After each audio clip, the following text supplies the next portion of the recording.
السلام علیکم ویورز، آپ دیکھ رہے ہیں پاک مین نیوز۔ آج میں آپ کو اس ویڈیو میں متعارف کراؤں گا ایک نو مسلم مسلمان سے جن کا نام ابو محمد محسب ہے اور جن کا تعلق یورپی ملک رومانیہ سے ہے۔ ان کے ساتھ پیش آنے والا ایک ایسا سبق آموز اور حیران کن واقعہ جس سے ان کی زندگی بدل گئی۔ اس واقعے کے بعد اللہ تعالیٰ نے ان کو ہدایت عطا فرمائی، جس کی بدولت وہ اب تک ہزاروں لوگوں کو مسلمان کر چکے ہیں۔ ان کی آپ بیتی کچھ اس طرح ہے۔ میرا تعلق یورپی ملک رومانیہ سے ہے۔ بہت پرانی بات ہے کہ میں اپنی بیوی کے ساتھ گھومنے پھرنے کی غرض سے ترکی گیا ہوا تھا۔ ترکی میں سیاحت کے دوران میں اپنے رہائشی ہوٹل کا رستہ بھٹک گیا، یہاں تک کہ سورج ڈھل گیا۔ میں نے ایک مقام پر پہنچ کر ایک شخص کو ہوٹل کا بروشر دکھایا اور پوچھا کہ میں اس ہوٹل تک کیسے پہنچ سکتا ہوں۔ اس شخص نے بروشر دیکھ کر کہا، بھائی اس گاؤں میں تو اس نام کا کوئی ہوٹل نہیں ہے، البتہ اگر آپ برا نہ مانے تو میرے ساتھ میرے گھر چلیں، وہاں رات گزاریں، پھر صبح اپنا ہوٹل تلاش کر لیجئے گا۔ میں اور میری بیوی اس شخص کے ساتھ چل دیے۔ وہاں بجلی نہیں تھی، سخت اندھیرا تھا، جس میں مجھے صرف اس کے مکان کا داخلی دروازہ نظر آیا۔ وہ شخص ہمیں ایک کمرے میں لے کر گیا۔ اندر جاتے ہوئے میں نے 5 بچے اور 2 عورتوں کو دیکھا۔ اس نے ہمیں سادہ سا کھانا کھلایا، پھر کہا کہ آپ اسی جگہ پر سو جائیں، ہمارے پاس سونے کے لیے دوسری جگہ موجود ہے۔ جس انداز سے انہوں نے ہماری خاطر تواضع کی تھی، اس سے ہم کسی قسم کا خوف محسوس نہیں کر رہے تھے اور بہت پرسکون تھے، لہٰذا ہم وہیں سو گئے۔ جب صبح اٹھے تو سورج نکل چکا تھا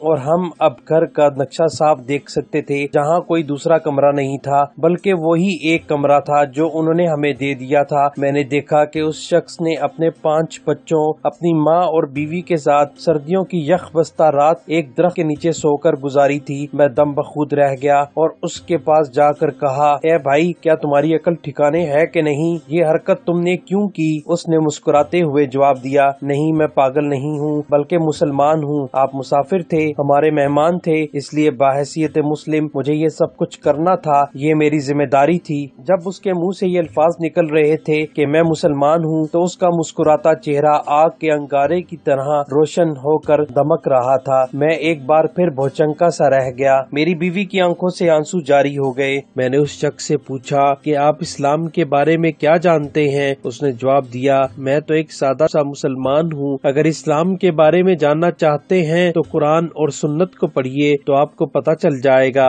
وہاں سے نکلتے ہی میں فوراً کتب خانے گیا، وہاں سے قرآن کا ایک نسخہ لیا اور حدیث کی کتابیں خریدی اور انہیں پڑھنا شروع کر دیا۔ میں نے مسلسل 2 ماہ تک قرآن اور حدیث کا مطالعہ کیا، جس سے میرا سینہ کھل گیا اور میں نے کلمہ پڑھ لیا۔ وہ 17 جنوری سن 1993 کا دن تھا۔ مسلمان بننے کے بعد میں نے اول روز سے ہی اسلام کی دعوت کا کام شروع کر دیا۔ میں اسلام کی دعوت لے کر 112 ملکوں میں گیا، جس کے نتیجے میں اب تک 1000 سے زائد لوگ مسلمان ہو چکے ہیں، اور جب میں نے دیکھا کہ میری کوششوں کے اچھے نتائج برآمد ہو رہے ہیں تو میں نے ایک فیصلہ کیا کہ اپنے ملک رومانیہ میں ایک اسلامی مرکز تعمیر کروں۔ ہمارے علاقے میں 80,000 سے زائد مسلمان بستے ہیں۔ اب وہ مرکز تقریباً مکمل ہونے والا ہے۔ ارادہ ہے کہ ہم وہاں لوگوں کو قرآن اور سنت کی تعلیم دیں، پھر وہاں سے پوری دنیا میں دعوتی وفود بھیجیں۔ میرا یقین ہے کہ جس نے بھی ایک بار سوچ سمجھ کر قرآن و حدیث کو پڑھ لیا وہ ضرور ہدایت کا رستہ پا لے گا، وہ رستہ جو اللہ کے آخری رسول حضرت محمد صلی اللہ علیہ وآلہ وسلم نے ہمیں بتایا تھا۔